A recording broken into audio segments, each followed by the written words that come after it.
hope you're doing well. I've already shot this video twice, but it didn't do the justice. I just didn't like the frames. So right now I'm in a cafe in Ubud. It's called The Scents Coffee. I've been like talking a lot on my stories lately about the food and everything here, and how if you're vegetarian, this place will make you feel like, what did I do wrong? Like, why am I vegetarian? Why are they treating us like that? Because there is literally a vegetarian tax in everything. So if something is vegetarian, it's gonna be expensive than the usual thing, which is so weird.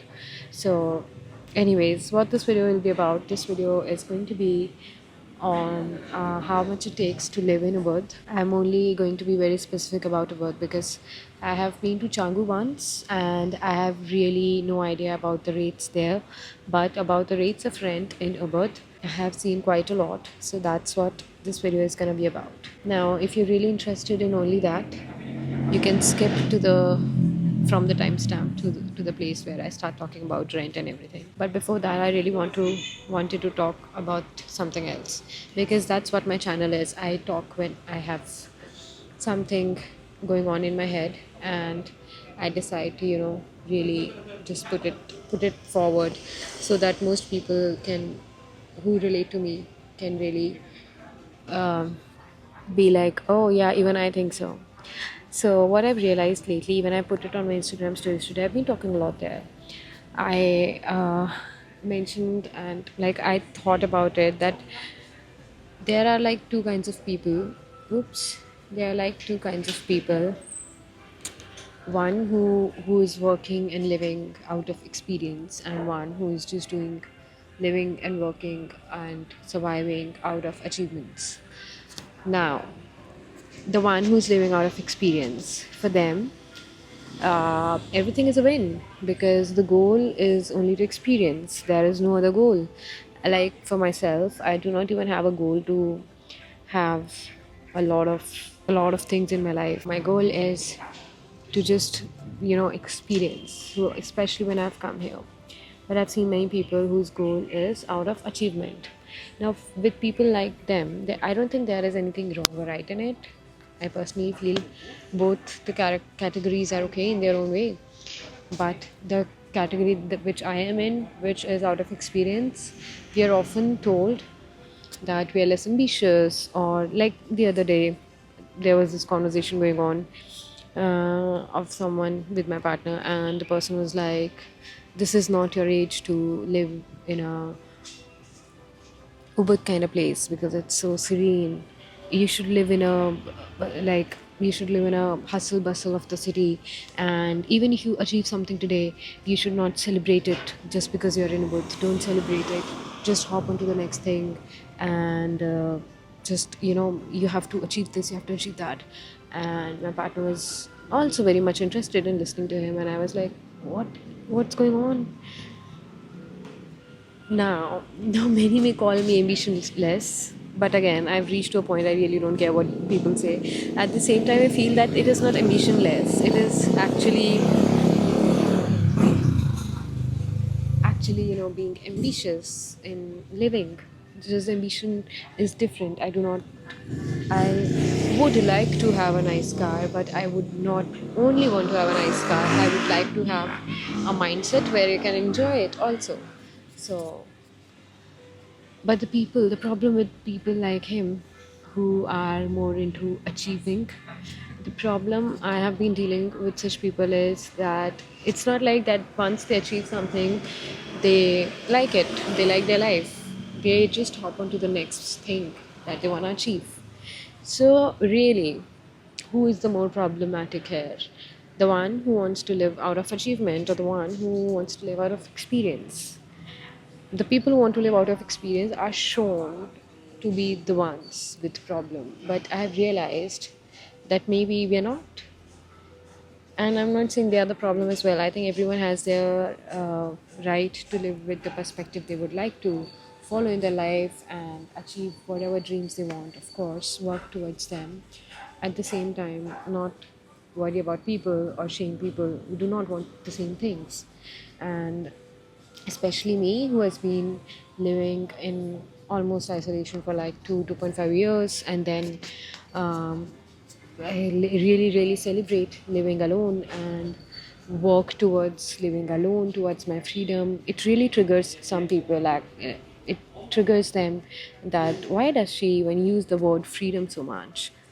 Which is again very weird. Like, why are you so triggered if someone is having fun and if someone is just free? Like, one, how is one satisfied? What has she achieved? Why is she so satisfied? Which is again a very weird perspective. This was just going on in my mind, and I really wanted to share it. So, if you're like, which one are you, and what do you think the two things are? Like, I'm still not sure who's right or wrong, but I'm 100% sure the wrong are the ones who are literally judging people for living out of experience. I really feel that that's unfair, yeah. Like, you should not just do it. You should not.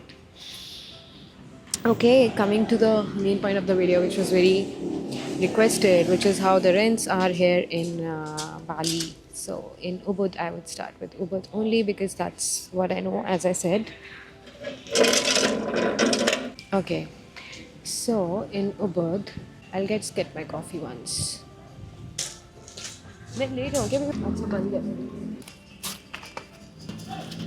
अभी test करा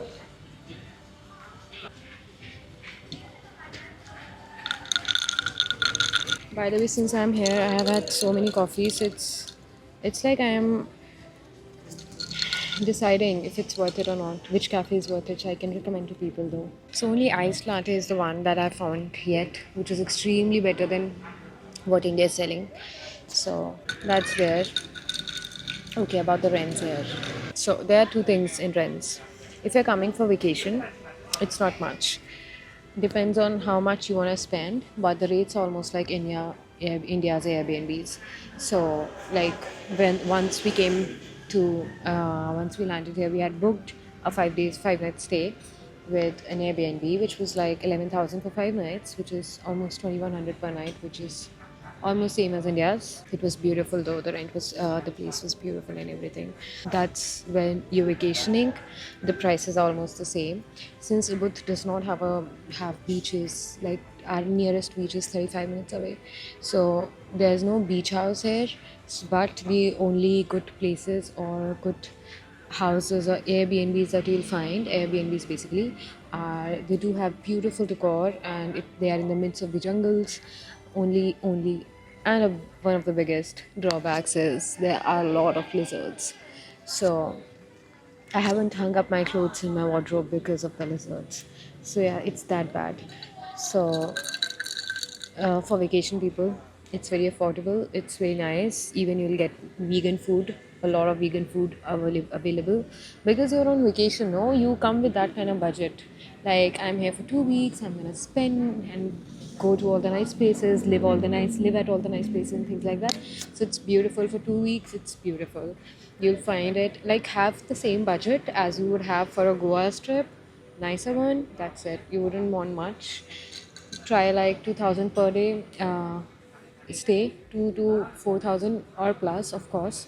But in 2 to 4,000 per day, you'll get very nice B&Bs. Now this is for the ones who want to stay here like I did. The experiment that's been going on in Bali for 60 days.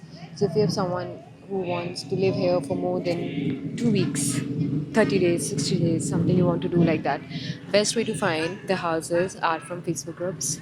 We found out that quite late. After like 5 days, we found out that we can do that as well.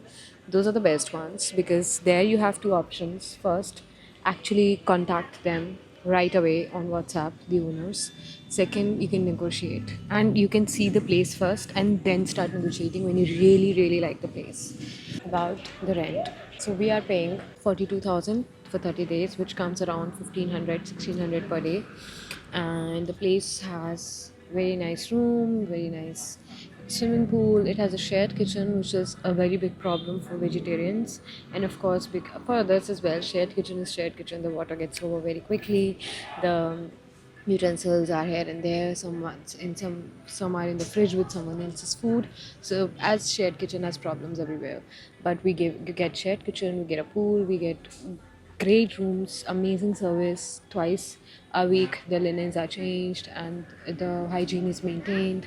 The owners are extremely nice. The washrooms are great, so everything is nice, but the rent is 42k. And this also after we negotiated it from 57k. So that's the thing. Now here the prices are in million, so they asked for 10 million and we negotiated it to 8 million, although our budget was like 6 million. But then we found like 8 to 9 places, and we found places even at 5.5 million, which was around 29,000 a month. Now the thing with me is, if I do not like the energy, I don't say yes to the places. And the place was beautiful. It had dining table as well, which is rare to find. So, but the energy of the lady, I didn't really like her, and I was like, "Oops, not happening." So that was 29,000 per month also is available, but again, I go on energy. So that's the thing. But what I've seen is, if you want a good place, you have to spend quite a bit, and that could range from anywhere from 35k till it goes till 25 million. So it's a lot of options available.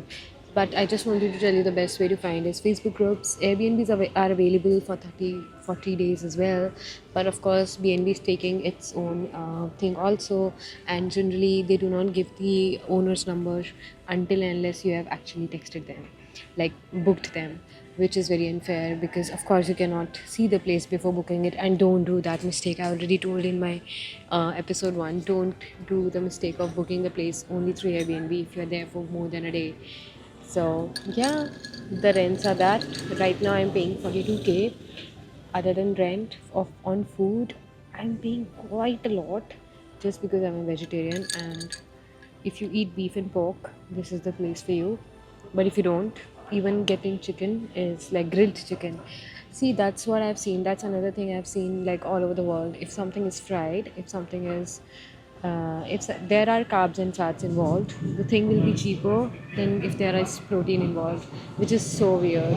Like if you want extra fat, if you want extra cheese, if you want deep fried, everything is at normal price. But the minute you ask for, I want a vegetarian sauce or I want a veggie sandwich, oh my god, it's really bad. So yeah, I think that's the information. That's like a very less simple Ubud information I wanted to give right while I am here. And I'll get to more videos. I hope the last one really helped you. So coming to more videos, I'll have my routines. Hopefully I'm not able to shoot my routines again because every day looks so different. There is no routine. And I'm trying to cover as much Ubud as possible because we have like last 20 days in Ubud and then we move to some other place. So I'll keep you posted. Till then, take care and I'll see you in the next video.